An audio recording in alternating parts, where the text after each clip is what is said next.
സ്മൃതി നോക്കൂ, നമ്മുടെ ജനാധിപത്യത്തിൽ തീർത്തും അനഭിലഷണീയമായ ചില പ്രവണതകൾ നമ്മൾ കാണുന്നുണ്ട്.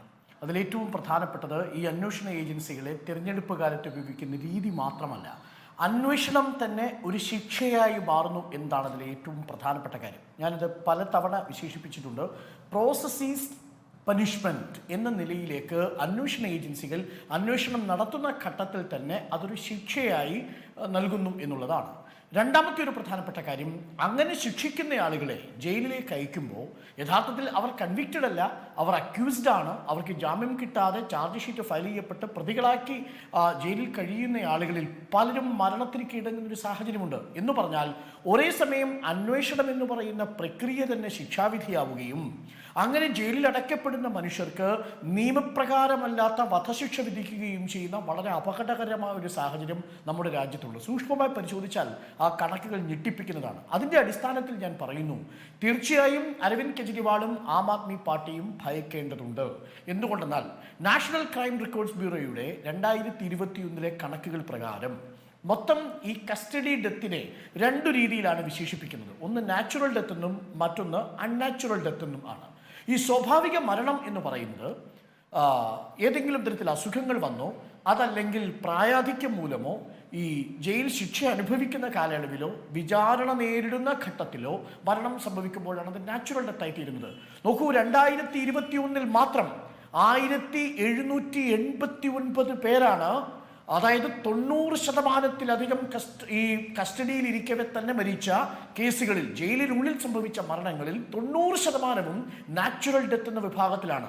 അതിൽ തന്നെ സിംഹഭാഗവും വേണ്ടത്ര മെഡിക്കൽ അറ്റൻഷൻ കിട്ടാതെ, വൈദ്യസഹായം കിട്ടാതെ മരിച്ചുകയാണ് എന്നാണ് കണക്കുകൾ വ്യക്തമാക്കുന്നത്. 2014 1400 ആണെങ്കിൽ 2018 ആകുമ്പോഴേക്കും 1600 ആവുന്നു, 2021 ആകുമ്പോഴേക്കും 1879 മാറുന്നു. ആ 2021 ഒരു മരണം നമുക്ക് എല്ലാവർക്കും അറിയാവുന്ന മരണമാണ്. അത് സ്റ്റാൻ സ്വാമി എന്ന ഒരു ജസ്യൂട്ട് പാതിരിയുടെ 84 വയസ്സുകാരനായ ഒരു മനുഷ്യന്റെ മരണമാണ്.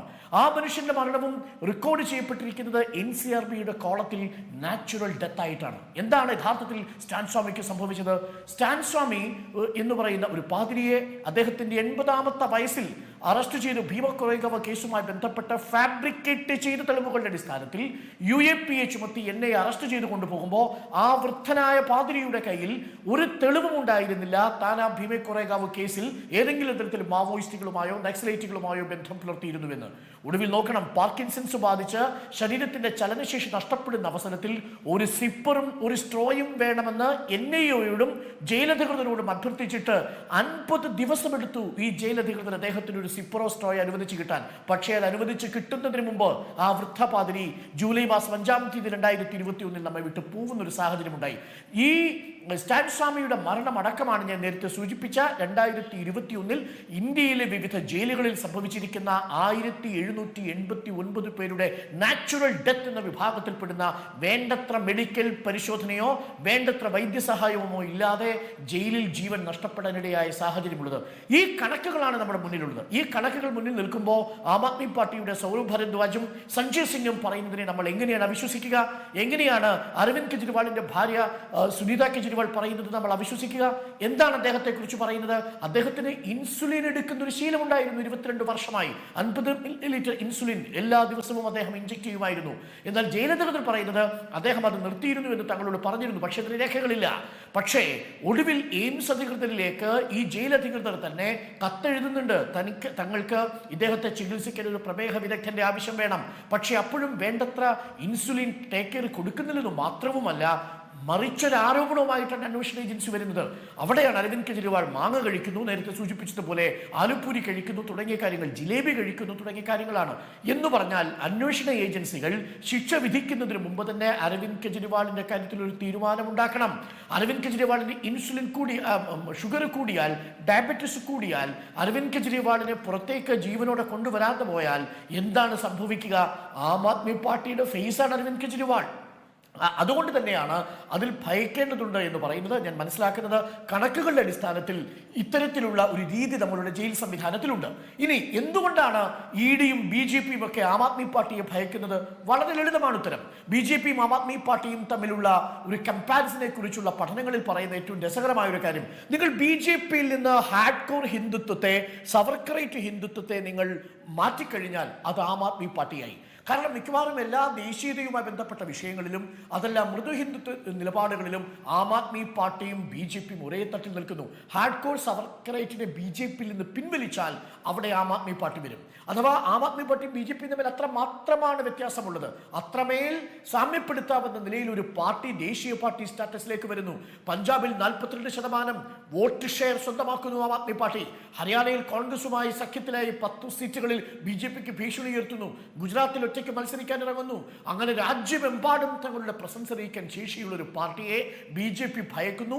അതുകൊണ്ട് ഈ തെരഞ്ഞെടുപ്പിന്റെ ലാസ്റ്റ് ലെഗിൽ നടക്കുന്ന ഈ ഡൽഹി തിരഞ്ഞെടുപ്പിൽ 7 സീറ്റുകൾ നിർണായകമാണ്. കഴിഞ്ഞ തവണ 7 സീറ്റും BJP തൂത്തുവാരിയതാണ്. പക്ഷേ 2014-ലും 2019-ലും BJPക്ക് അനുകൂലമായി ഡൽഹി നിലപാടെടുത്തുവെങ്കിൽ തൊട്ടടുത്ത വർഷങ്ങളിൽ 2015-ലും 2020-ലും അതേ വോട്ടർമാർ ആം ആദ്മി പാർട്ടിയാണ് പിന്തുണച്ചത് എന്നത് ഓർമ്മിക്കണം. 62 സീറ്റുകളുമായി ഡൽഹി നിയമസഭയിൽ ആം ആദ്മി പാർട്ടി ഏറ്റവും വലിയ കരുത്തായി മാറുന്നതും BJP സംബന്ധിച്ച് തലവേദനയാണ്. അതുകൊണ്ട് തന്നെ ജയിലിനുള്ളിലിരിക്കുന്ന അരവിന്ദ് കെജ്രിവാളിനെയും BJP ഭയക്കുന്നുണ്ട്. അതിന്റെ ഉദാഹരണമാണ് ഇന്നിപ്പോൾ മഹാറാലിയിൽ കണ്ടത്. ഉൽഗുലാൻ ന്യായ് മഹാറാലി എന്ന ജാർഖണ്ഡിലെ റാഞ്ചിയിൽ സമാപിച്ച മഹാറാലിയിൽ 2 കസേരകൾ ഒഴിച്ചിട്ടിരുന്നു. ഒന്ന് ഹേമന്ത് സോറന്റെയും മറ്റൊന്ന് അരവിന്ദ് കെജ്രിവാളിന്റെയും. ഈ അരവിന്ദ് കെജ്രിവാളിന്റെ ഹേമന്ത് സോറന്റെ കസേരകൾ ഒഴിച്ചിട്ടത് വഴി നൽകുന്ന സന്ദേശവും അത് തന്നെയാണ്. അവർ വരും, അവർ പുറത്തേക്ക് വന്നാൽ അവർ ജയിലിൽ അടയ്ക്കപ്പെട്ടവരെക്കാൾ കൂടുതൽ 10 മടങ്ങ് ശക്തിയുള്ളവരായി തീരും. അതുകൊണ്ട് തന്നെ അരവിന്ദ് കെജ്രിവാളിന്റെ ജീവിതം, അരവിന്ദ് കെജ്രിവാളിന്റെ ആരോഗ്യം ഇത് വളരെ പ്രധാനപ്പെട്ടതാണ്. ED ഇങ്ങനൊരു നിലപാട് സ്വീകരിക്കാൻ പാടില്ലായിരുന്നു. ഒരു പാർട്ടി പ്രതികാര മനോഭാവത്തോടു കൂടി സ്വീകരിക്കുന്ന നിലപാടാകരുത് എൻഫോഴ്സ്മെന്റ് ഡയറക്ടറേറ്റ് പോലുള്ള ഒരു അന്വേഷണ ഏജൻസി സ്വീകരിക്കേണ്ടത്. കൃത്യസമയത്ത് ഇൻസുലിൻ കൊടുക്കുക, ആ ഇൻസുലിൻ അദ്ദേഹത്തിന് അഡ്മിനിസ്റ്റർ ചെയ്യാനുള്ള സാഹചര്യങ്ങൾ ഒരുക്കി കൊടുക്കുക. അദ്ദേഹം ആവശ്യപ്പെട്ടതുപോലെ ആഴ്ചയിൽ 3 തവണയെങ്കിലും ഡോക്ടർമാരെ കാണാനുള്ള അവകാശം കൊടുക്കുക. ഇത് ഇന്ത്യൻ പൗരന്റെ ഒരു പൗരാവകാശമാണ്. ഇന്ത്യൻ ഭരണഘടനയുടെ ആർട്ടിക്കിൾ 21 പ്രകാരം നിങ്ങളുടെ ജീവനും സ്വത്തിനും ഒക്കെ നിങ്ങൾക്ക് അവകാശമുണ്ട്. ആ അവകാശത്തെ നിഷേധിക്കാൻ ഒരു അന്വേഷണ ഏജൻസിക്കും കഴിയില്ല. ഞാൻ തുടക്കത്തിൽ സൂചിപ്പിച്ചതുപോലെ അത്യന്തം അനഭിലഷണീയമായ അപകടകരമായ ഒരു പ്രവണത അന്വേഷണ ഏജൻസികൾ കൊണ്ടുവരുന്നത് അവരുടെ അന്വേഷണം തന്നെ ശിക്ഷയായിട്ട് മാറുന്നു. അന്വേഷണ വേളയിൽ ജയിലിൽ അടയ്ക്കുമ്പോൾ വിചാരണ വേളയിൽ വധശിക്ഷ നടപ്പാക്കുന്ന അവസ്ഥയിലേക്ക് നമ്മളുടെ സംവിധാനം മാറിക്കൂടാ. അരവിന്ദ് കെജ്രിവാളിന്റെ കാര്യത്തിൽ തീർച്ചയായിട്ടും ആം ആദ്മി പാർട്ടി ഉയർത്തിയ ആശങ്കകൾ അടിസ്ഥാനമുള്ളതാണ്.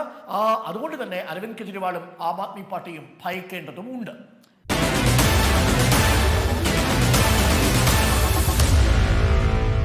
Meet the editors.